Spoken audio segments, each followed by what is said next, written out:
अरब में 7 साल, भाग संख्या 13, परिच्छेद पहला, खंड 12वां। लाल समुद्र का तट, यमबा, अमलुज, अलवज, दुब्बा। खुरैबा को प्रस्थान। मैं ओम का झंडा उठाकर मदीना से वापिस मसाजिद चला आया। मसाजिद से 2 मार्ग निकलते हैं। एक मार्ग तो वापिस जिद्दा मक्का आने का है और दूसरा मार्ग यमबा बंदरगाह जाने का है। मैं मसाजिद से यमबा बंदरगाह 4 दिन में पहुंचा और 1 सप्ताह वहां रहकर प्रचार करता रहा। यह बंदरगाह लाल समुद्र के तट पर है। इसके चारों ओर फसील अर्थात दीवार है। यहाँ जहाज हर 15वें दिन आता है। मिस्र, फिलिस्तीन और शाम के हाजी लोग जो नहर स्वेज के रास्ते से मक्का मदीना आते हैं, वे जिद्दा उतरने की बजाय यहीं पर उतर जाते हैं। जिन दिनों में यहाँ पहुंचा था, संयोग से बनारस के 18 जौलाहे भी बाल बच्चों समेत इसी बंदरगाह में आ उतरे। वे लोग बसरा, बगदाद, फिलिस्तीन और मिस्र से होते हुए स्वेज से जहाज में सवार होकर यहाँ आए थे। एक दिन बाजार में उनकी मुझसे भेंट हो गई और वार्तालाप करता हुआ मैं भी उनके साथ चल पड़ा। जब हम बाजार में आ रहे थे तो हमने एक अरब लड़के को देखा जिसके सिर पर चोटी थी। मेरे मित्र उस लड़के को देखकर बहुत अचंभित होकर बोले, क्या यह लड़का हिंदू है? मैंने उन्हें बतलाया कि यहाँ के बद्दुओं का यही रिवाज है, ये सिर पर चोटी रखते हैं। ये नई बात सुनकर उन्होंने कान पर हाथ रख लिया और चोटी के खिलाफ बहुत कुछ बोलते रहे, परंतु वहाँ कौन सुनता था।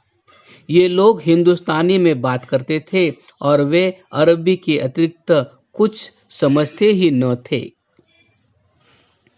ये लोग आपस में कानाफूसी भी करते रहे, जिससे मैंने यह समझा कि ये कह रहे हैं कि मैंने ही अरबों में चोटी रखने का प्रचार किया है, परंतु वे मुझसे कुछ न कह सकते थे।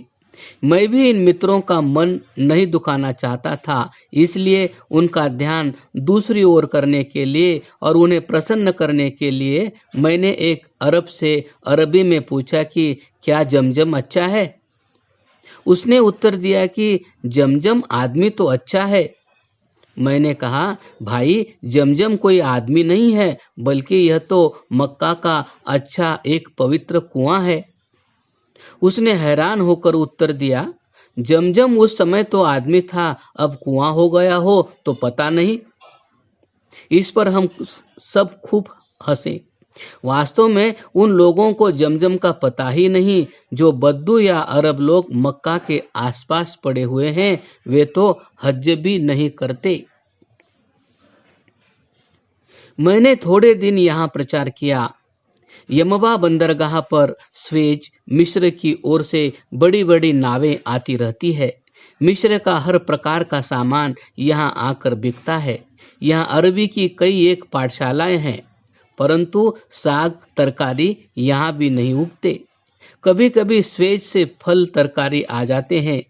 लोगों का गुजारा मुख्यतः खजूर पर है और ज्वार, बाजरा एवं चावल प्रायः धनी लोग खाते हैं। जब मैं यहाँ से चलने को तैयार हुआ तो पहले वहाँ के अल अमीर अर्थात डिप्टी कमिश्नर से मिलने गया और उससे आज्ञा मांगी। उन्होंने आज्ञा तो दे दी, परंतु एक फार्म पर हस्ताक्षर करवा लिए, जिसका आशय यह था कि यदि मार्ग में भूख, प्यास या जंगली जंतुओं के कारण मेरी मृत्यु हो जाए तो नजदो इजाज की सरकार जिम्मेवार न होगी। मैं परमात्मा पर भरोसा रखकर यमबा से चल पड़ा। मेरी यात्रा का 3रा दिन था। शाम को जिस समय मैं विश्राम की तैयारी कर रहा था तो यकायक भेड़ियों के एक झुंड ने मुझे आ घेरा।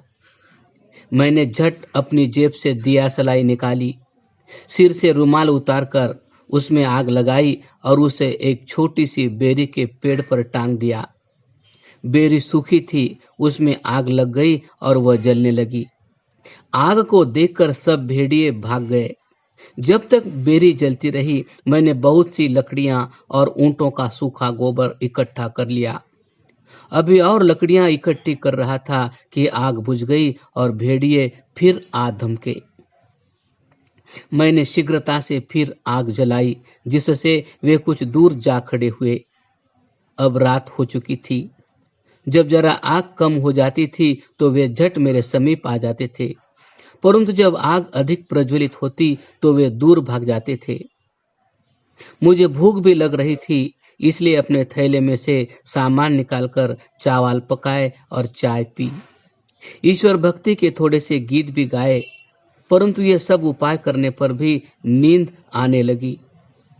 आग कम होते ही भेड़िए बार बार समीप आ जाते थे। मेरे पास बंदूक और कारतूस थे, उनका प्रयोग कर सकता था, परंतु कहीं गोली चलाते ही सारा झुंड आक्रमण न कर दे, गोली न चलाई। मुझे मालूम था कि केवल आग जलाकर ही बनेले जंतुओं को डराया जा सकता है, अन्यथा नहीं। एक बार पेशाब करने के लिए थोड़ी दूर जो गया कि भेड़ियों ने एकदम झपटा मारा। इतनी कुशल हुई कि मैं झट भागकर आग के पास पहुंच गया। अब मैंने वहीं बैठकर पेशाब किया। आधी रात तक तो जागता रहा। जब अधिक जागना असंभव हो गया तो जो सबसे बड़ी लकड़ी थी उसे आग में लगा दिया और ईश्वर का नाम लेकर सो गया। सवेरे उठकर देखा तो एक भी भेड़िया न था। वहां से चलकर चौथे दिन शाम को अमलूज बंदरगाह पहुंचा। यमबा, अमलूज, अलवजह, दुब्बा, खुरैबा एक दूसरे से 4-4 दिन की यात्रा पर है, परंतु मार्ग में कुआं 2-2 दिन के बाद आता है, जिसे मंजिल कहते हैं। मैं हर बंदरगाह से 4 दिन का खाना अपने साथ ले लेता था, परंतु मार्ग में बद्दू लोग मिल जाते थे तो उनसे खजूर, दूध, मक्खन भी मिल जाता था। अमलूज में मैंने 8 दिन तक प्रचार किया। यहाँ के अल अमीर से भी मिला और इसके बाद 4 दिन की यात्रा करके अल वजह पहुँच गया। वहाँ के अल अमीर से भी मिला और 1 सप्ताह तक प्रचार करता रहा। यहाँ से 4 दिन में दुब्बा की बंदरगाह में पहुंचा और 8 दिन प्रचार करके 4 रोज में खुरैबा पहुंच गया। यहाँ मैंने केवल प्रचार नहीं किया, वरन बहुत से धनवानों से भी मिला। मेरी इच्छा थी कि उनसे मिलकर यहाँ के जितने भी गुलाम पुरुष और स्त्रियां हैं उन सबको स्वतंत्र कराऊं। खुरैबा में सुल्तान इब्न सऊद का शासन समाप्त हो जाता है। यमबा से खुरैबा तक मार्ग अति कड़ा है, समुद्र के किनारे किनारे चल पड़ता है। मैंने ओम के झंडे को यहाँ गाड़ दिया और 7 दिन तक प्रचार करता रहा।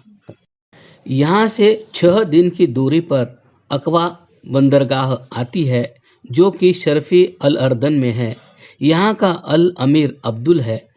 अकबा और खुरैबा के बीच में 6 दिन का मार्ग है। दोनों राज्यों में खटपट रहने से इस इलाके का प्रबंध अति खराब है। शासन भी किसी का नहीं है। इस इलाके में विद्रोही बद्दू लोग एकत्रित हो गए हैं, जो आते जाते यात्रियों को मार देते हैं और कपड़े तक उतरवा लेते हैं। मस्कत से लेकर मक्का, मदीना, जिद्दा और खुरैबा बंदरगाह तक बड़े बड़े नगरों में पक्के मकान होते हैं। छोटे छोटे ग्रामों में लकड़े के साइबान होते हैं। जंगल में बद्दू लोग प्रायः खैमा लगा लेते हैं। खुरैबा पहुंचते ही सुल्तान इब्न सऊद की हुकूमत समाप्त हो जाती है।